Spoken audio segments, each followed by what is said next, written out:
When it comes to in-laws, two individuals from different families are going to have different interpretations and perceptions of things. Each person is more likely to be inclined to the value of their parents. We've discussed how that's not always true. Sometimes we very much can differ from our families of origin. But oftentimes, how we were raised, what we were raised with is what feels normal. And it may take time to learn better ways, right? So one of the most common things I see is families who brushed everything under the rug. When they have a child that marries somebody from a family who talks about everything, those are very hard differences to bridge. If I did not grow up that we have a fight, we had a disagreement, and then we come back and apologize, or we come back and we talk about it, doing that not only may be hard, it may feel painful, it may feel hurtful, it may feel like we're continuing a fight instead of dropping it, right? So it's not okay to be all this or all that. Logically, I may be able to say, yes, it is healthier to talk about the problem, but I don't know how to talk about a problem, and I can't snap my fingers and learn how to do it today.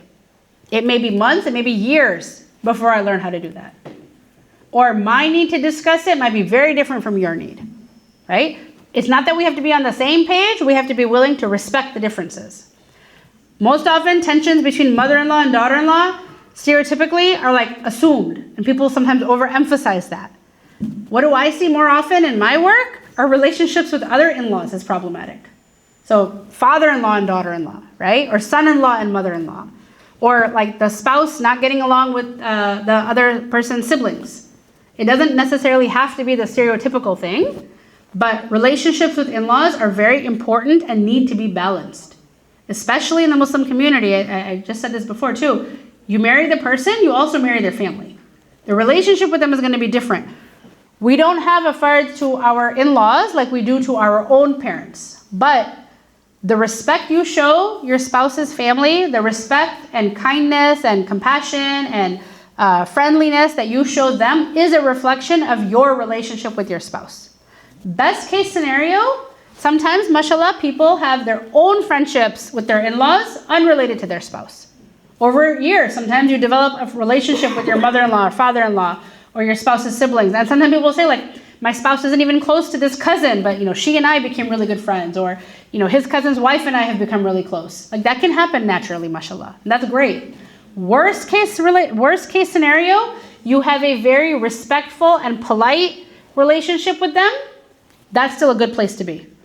That's still 10 times better than fighting or having problems or being miserable or disrespectful. And sometimes people feel like that's a failure, right? My daughter-in-law and I are not friends. She's very polite and respectful, but she doesn't want to spend time with me. She doesn't come over. That can be hurtful. That can be disappointing. Absolutely. It's still better than we don't get along, right? So if there's a goal or there's an expectation that okay is only that we're best friends, or that she's going to be just like my daughter, he's going to be just like my son or my brother, you're setting yourself up. If it naturally happens, wonderful.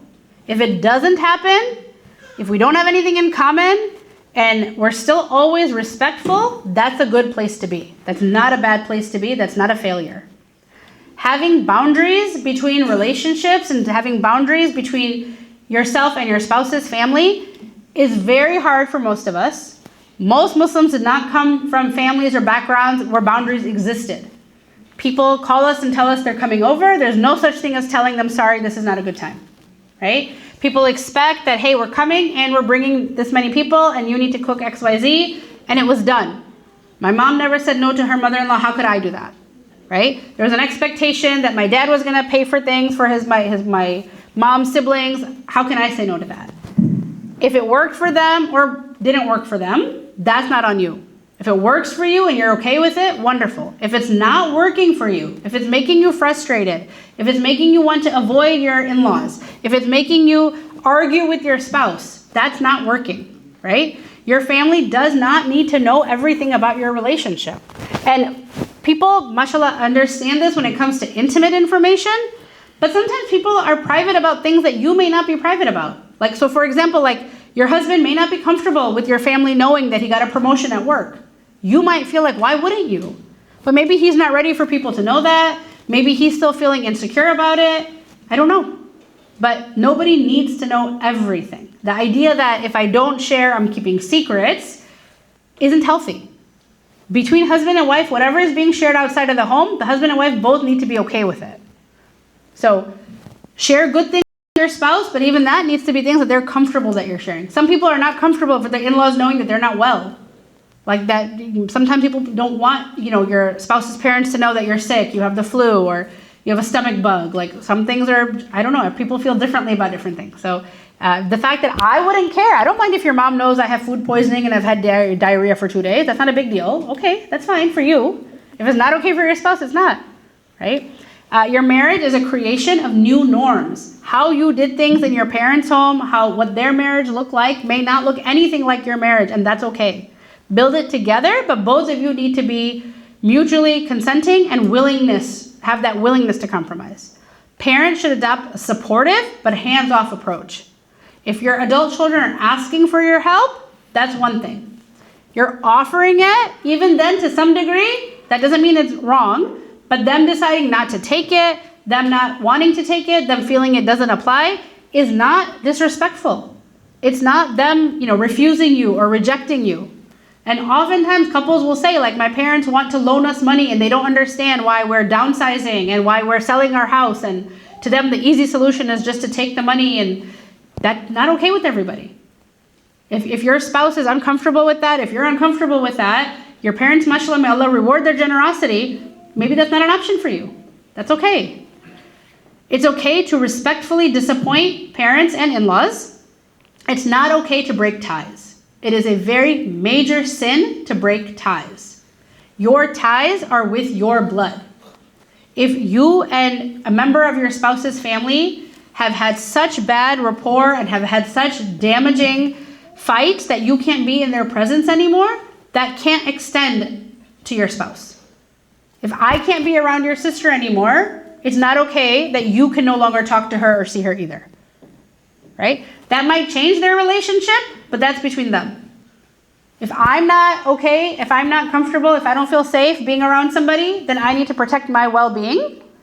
And I need to make sure my spouse understands why I'm making this decision. I need to make sure that we try to find a way that's mutually agreeable. Maybe I won't go only to someone's house, but I will go to a larger event. I'll come to like a family wedding, but I won't go to a family dinner. Whatever that may look like. But that's your choice. It's not okay to say, your sister was rude to me, she's dead to me, and she's dead to you. You don't talk to her anymore, you don't call her anymore. That's haram. It's haram for your spouse to do it. It's haram for you to put them in that position. If you need to protect yourself, that's on you. Have realistic expectations. Again, the idea that, people say, mashallah, with such good intentions and so much love. This is not my daughter, this is not my daughter-in-law, this is my daughter. This is not going to be my son-in-law, this is going to be my son. In-law is not a bad word. We don't need to make it into a bad word. It's not an insult. It's not an attack. It's okay. Your daughter that you gave birth to, that you raised, is bonded to you in a way that a woman who grew up in a different home with different parents and different expectations will never be bonded to you. Your son that you raised and you nurtured and you taught is never going to have that same bond with someone that he met as an adult. The feeling that if my child is loving and respectful to another parent, that means I'm losing something, comes from our own insecurity, comes from our own vulnerability, and ultimately is beloved to shaitan. You can have adult children who have healthy relationships with their in-laws. It does not affect their relationship with their parents. Our heart, mashallah, is capable of lots of love in different capacities. But to expect that because I talk to my daughter this way, it's okay to talk to my daughter-in-law this way, that's not true. I give this responsibility to my son, so I'm going to give the same responsibility to my son-in-law. That's not going to apply, right? These are different relationships that need to be treated differently. In Muslim marriages, right now, the number one cause that people will say for discord in their relationship, a cause of problems, is in-law relationships.